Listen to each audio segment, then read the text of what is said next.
Le manque de confiance en soi. On connaît tous, hein, cette petite voix qui chuchote qu'on n'est pas vraiment à la hauteur. Mais et si tout ce qu'on nous a raconté sur la confiance était en fait complètement à côté de la plaque? Si le problème, ce n'était pas nous, mais le système dans lequel on baigne. Allez, on va explorer ensemble une autre piste, celle d'une assurance bien plus authentique. Une assurance qui se construit de l'intérieur. Prenez l'exemple de la créatrice de contenu Sally. Juste avant son TEDx Talk, elle l'avoue elle-même, c'est une overthinker. Elle n'arrêtait pas de se demander « est-ce que je vais être assez bien? Est-ce que je suis légitime ?» Elle était complètement paralysée par la peur de l'échec. C'est un état de doute hyper intense, mais, avouons-le, terriblement familier pour beaucoup de monde. Et c'est là qu'arrive une idée, mais alors une idée radicale du philosophe Fabrice Midal. Il nous dit, attention, le problème, ce n'est pas un défaut personnel, ce n'est pas une vieille blessure d'enfance, non. Le problème, il est structurel. C'est la société, le système dans lequel on vit qui est conçu pour démolir notre confiance. C'est un changement de perspective à 180 degrés. Pour Midal, c'est un peu comme si on nous avait filé le mauvais mode d'emploi pour monter notre confiance en soi.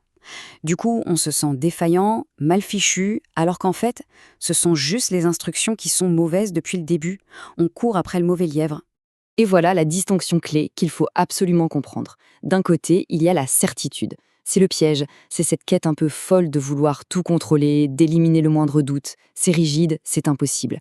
Et de l'autre, il y a la vraie confiance. Et elle est profondément humaine. Elle dit OK au risque, OK à la peur, OK à la vulnérabilité. Ça fait partie du jeu.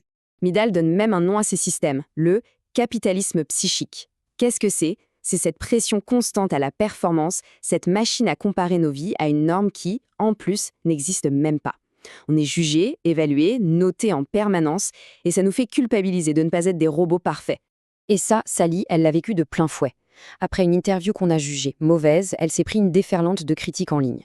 On lui a dit qu'elle était gênante, qu'elle n'avait rien à faire là. C'est l'exemple parfait de ce système en action.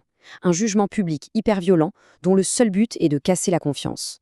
Bon, d'accord, le système nous attaque de l'extérieur. Alors, comment on fait pour se défendre? Eh bien, paradoxalement, la première étape, c'est de regarder à l'intérieur de soi. Il faut se reconnecter à son moi authentique. L'idée de Sally, c'est d'aller retrouver l'enfant qu'on était. Vous savez, cette version de nous, avant les déceptions, avant les jugements, avant d'avoir absorbé les peurs et les doutes des adultes autour.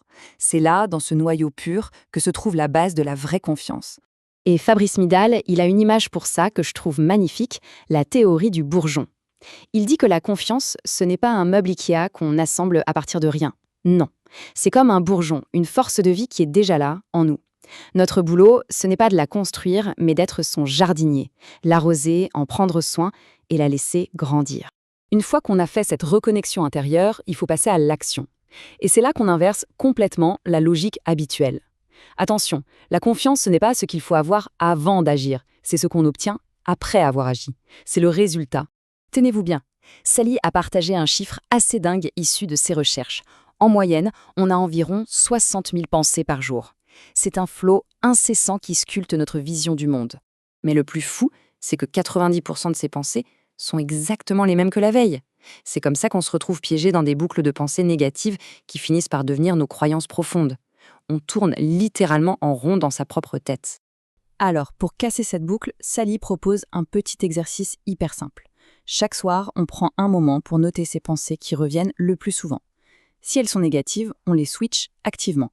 Au lieu de « j'ai été nul », on écrit « je vais progresser et je me donne une autre chance ». C'est de la reprogrammation mentale en direct. Et ça, Midal est à 100% d'accord. Pour lui, la confiance naît de la compétence. Un chirurgien a confiance en lui parce qu'il a passé des années à étudier et à opérer. La confiance, c'est le résultat du travail, de la pratique, de l'effort. Elle ne tombe pas du ciel, elle se gagne.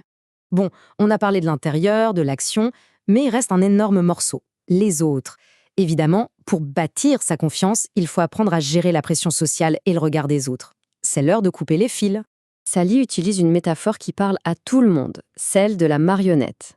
Est-ce que ce sont les opinions des autres qui tirent nos ficelles, la volonté des parents, les attentes de la société, ou juste la peur panique d'être rejeté? Si c'est le cas, on n'est plus le maître de sa propre vie. Et pour se protéger de ça, elle a une autre image super parlante, les lunettes. Chaque personne voit le monde à travers ses propres lunettes. Et parfois, ces lunettes sont sales, déformées ou d'une couleur bizarre. Ce que les autres voient de nous, ce n'est pas la réalité. C'est juste un reflet à travers leur propre filtre. Et pour poser des limites claires, Midal nous donne un outil linguistique hyper puissant. Il explique qu'il faut arrêter de dire « je ne peux pas ». Ça sonne comme une excuse, ça montre une faiblesse. Il faut plutôt dire « je ne fais pas ». Par exemple, je ne sors pas en semaine. Ce n'est pas une incapacité, c'est une règle personnelle. C'est un petit mot, mais ça change radicalement la dynamique.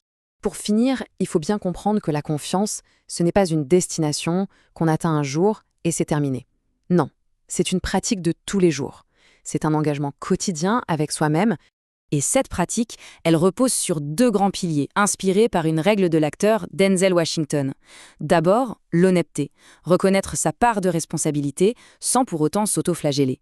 Et ensuite, la gratitude, arrêter de se focaliser sur l'unique échec et commencer à voir les 99 succès qui sont passés avant. Apprendre à se dire merci tout simplement. Au final, la vraie confiance, c'est la synthèse de tout ça. Ce n'est pas l'absence de peur ou la certitude de ne jamais échouer. C'est avoir le courage d'y aller quand même, d'affronter la situation avec la peur et le doute. Parce que c'est ça, être humain. C'est avancer malgré tout. Et tout ça, ça nous laisse avec une dernière question. Une question très simple, très directe, qui nous est posée à tous. Ce n'est plus « est-ce que je vais le faire ?», c'est « quand est-ce que je me lance ?»